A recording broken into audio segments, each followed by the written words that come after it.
Religião, para além da acessibilidade de uma experiência arcaica.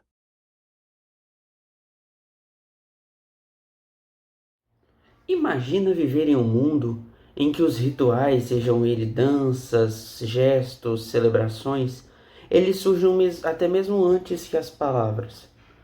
Imagina um mundo em que o ser humano ele busca, através do meio sagrado, compreender sua própria existência, mas também criar relações e laços com os outros. É nesse cenário que o professor e filósofo José Pedro Luque ele nos conduz em seu artigo denominado Religião, para além da acessibilidade de uma experiência arcaica.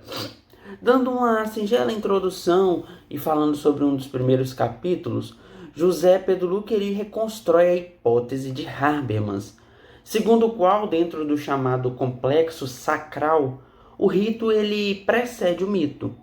Essa ideia ela explica por que a religião ela continua viva, mesmo em uma sociedade secularizada, enquanto os mitos eles perdem força diante da ciência. Os ritos, então, ele mantém sua capacidade de gerar solidariedade social, mas também uma identidade coletiva. Habermas entende que o rito é uma forma primitiva de comunicação. Ele vem anterior à linguagem articulada, palavras e gestos. Ele que estabiliza, ele que estabiliza conexões sociais e renova o sentimento de pertencimento de uma pessoa à sociedade. Mesmo quando essas narrativas míticas elas deixam de explicar o mundo, o rito ele continua oferecendo uma experiência simbólica que une as pessoas e traz esse sentimento de pertencimento. Então, o rito e o mito, essa relação complexa. O artigo ele vem trazer um capítulo em que ele aprofunda a discussão sobre qual dos dois, o rito ou o mito, ele teria surgido primeiro. Habermas ele defende que o rito é mais antigo, pois expressam significativamente as ações simbólicas como danças, músicas, pinturas corporais, artes, mesmo antes da linguagem gramatical.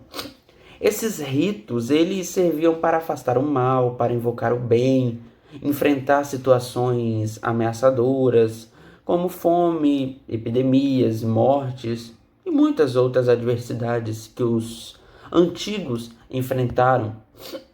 Então, o autor, José Pedro Luque, ele cita muito Durkheim, Mauss, Van Gennep, que para mostrar que os rituais eles têm função social e informativa. Eles reforçam as regras de uma convivência, eles marcam transições de status, como por exemplo ritos de iniciação, a qual na religião cristã temos o rito de iniciação à vida cristã, e eles reafirmam também a dependência de um indivíduo em relação ao coletivo.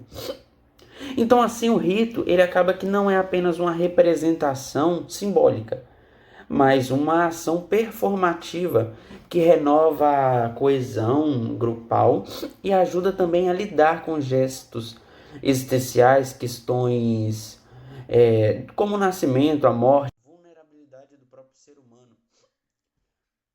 A religião, então, na modernidade, ela, mesmo em um mundo dominado pela racionalidade científica, Habermas, ele acredita que os rituais eles continuam sendo uma fonte de opcional, na verdade, de integração e sentido. Eles não impõem uma verdade universal, mas oferecem uma experiência de pertencimento e transcendência àqueles que ainda possuem uma sensibilidade um pouco religiosa, por assim dizer. Então, para concluir esse capítulo em si, o trabalho do José Pedro Luque ela é uma reflexão profunda sobre a persistência do sagrado em tempos de secularização. Ele mostra que mesmo quando o mito ele perde seu poder explicativo, o rito ele continua. Ele continua vivo como prática social e simbólica, capaz de renovar a solidariedade e oferecer um sentido à própria existência.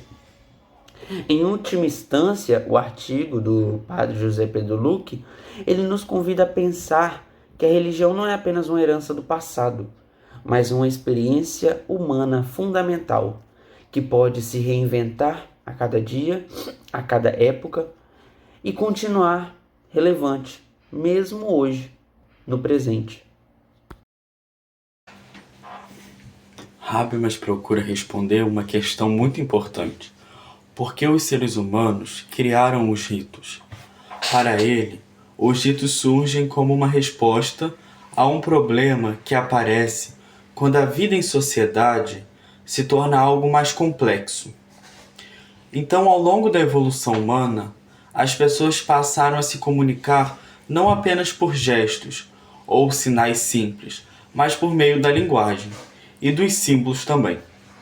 Isso permitiu a construção de culturas, tradições, valores e formas mais elaboradas de convivência e comunicação. Quanto mais complexo uma sociedade se torna, maiores também são os riscos de conflitos, divisões, perda da unidade e até mesmo perda do próprio grupo. E é justamente nesse contexto que os ritos vão adquirindo uma grande importância. Diferentemente da linguagem cotidiana, que tem a função principal de transmitir informações, o rito ele possui uma função integradora. Ele ajuda as pessoas a se reconhecerem como pertencentes a uma mesma comunidade, compartilhando valores, crenças e objetivos em comum. Podemos compreender isso por meio de um exemplo muito próximo da nossa realidade. Podemos pensar em uma comunidade religiosa, talvez uma capelinha aí dedicada a São Pedro, que todos os anos celebram a festa de seu padroeiro. Os membros da comunidade já conhecem a história do santo, já sabem quais são seus ensinamentos e não precisam aprender algo novo, pois eles já têm a base de cada celebração. Então, qual seria o sentido de repetir a mesma festa todos os anos? A resposta é justamente a função do rito. Quando a comunidade se reúne para a procissão, para participar da missa, cantar os mesmos hinos, realizar os mesmos gestos simbólicos, acontece algo que vai além da transmissão de informações. As pessoas experimentam um sentido de unidade, de participação. Elas percebem que elas fazem parte de uma história em comum e de uma mesma identidade religiosa. Por exemplo, uma pessoa que fica durante algum tempo fora da comunidade por causa do trabalho, dos estudos ou de alguma dificuldade pessoal. Então, ao participar da festa do padroeiro, ao voltar à comunidade, ela reencontra amigos, compartilha a oração, revive memórias e sente novamente que pertence àquele grupo. O rito ele funciona como uma força que restaura os vínculos e fortalece a comunhão entre os participantes. Habermas afirma que os ritos eles possuem uma importância fundamental para a vida social. Eles ajudam a preservar a coesão do grupo, a manter vivo os valores que sustentam a convivência humana. O rito ele não existe apenas para recordar uma tradição do passado, mas para renová-la continuamente e continuamente renovar os laços que unem as pessoas ali, ainda hoje. Podemos então observar que para Habermas, o rito é muito mais do que uma simples repetição de gestos ou de palavras. Ele é uma prática que fortalece a identidade coletiva, promovendo então a integração social e permitindo que a comunidade continue existindo. E é por meio dessa experiência compartilhadas entre os indivíduos que renovam o sentimento de pertencimento e reafirma aquilo que possui em comum e que ainda continua a reunir e a unir essa comunidade.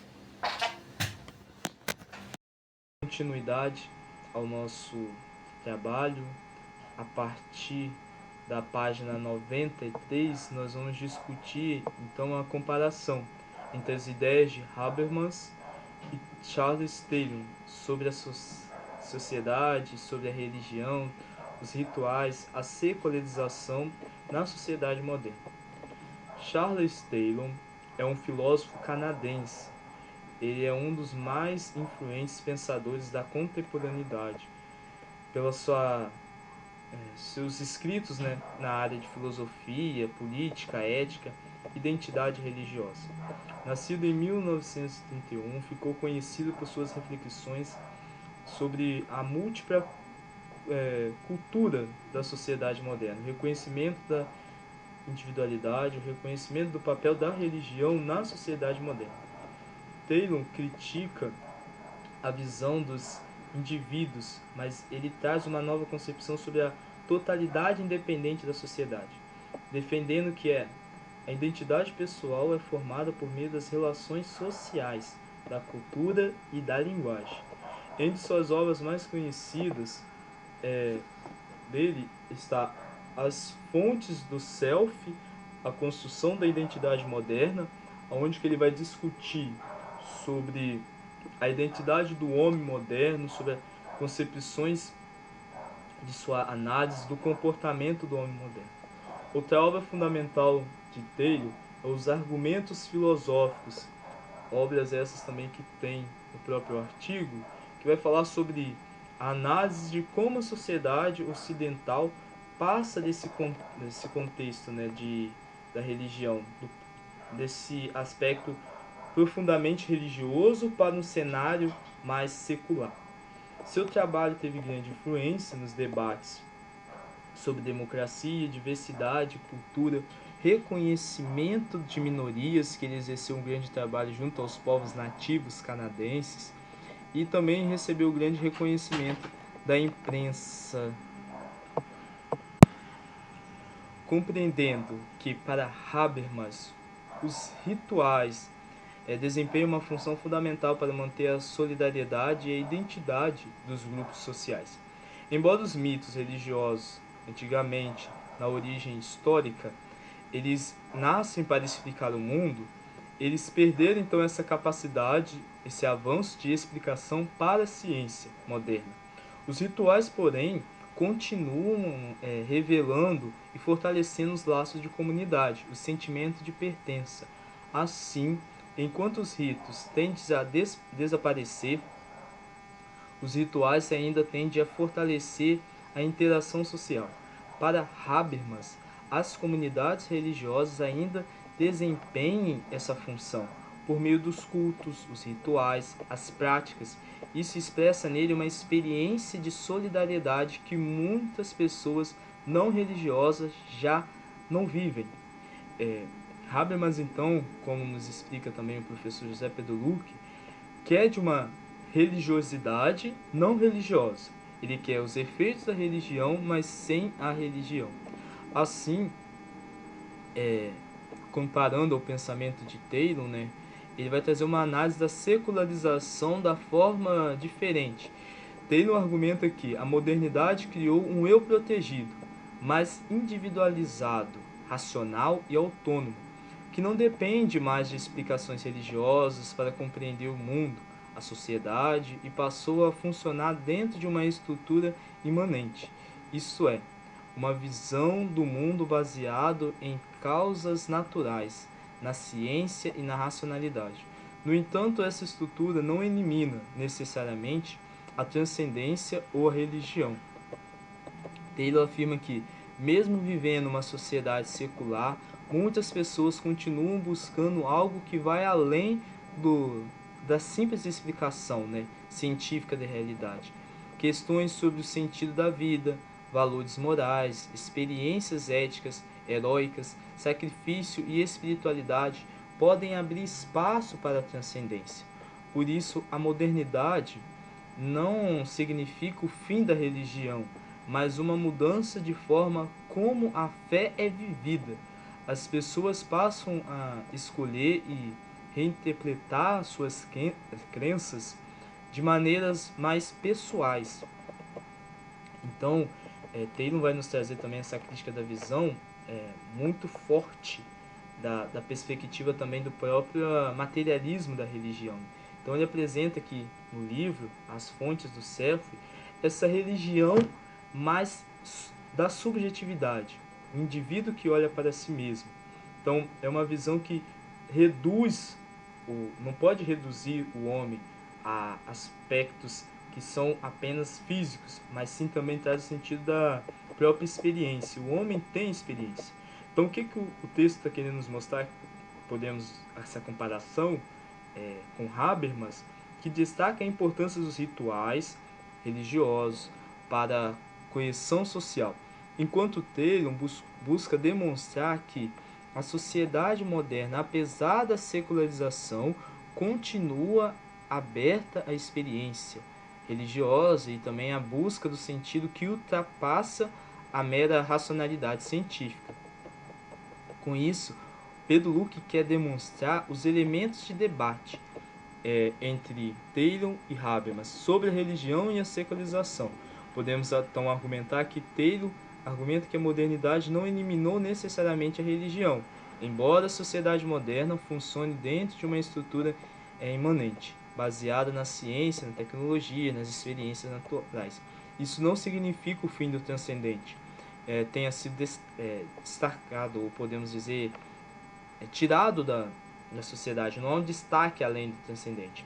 Há três respostas fundamentais na compreensão, então, dos possíveis ao utilitarismo moderno, que ele aplica a ideia dentro de Marx, Rousseau e também Gadamer, que vai trazer também essa afirmação da visão imanente. Até um livro muito importante para compreendermos essa visão também de Gadamer sobre a virada da hermenêutica, né?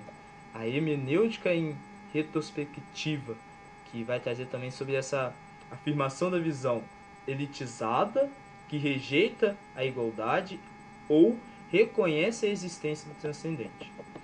É fundamental compreendermos isso.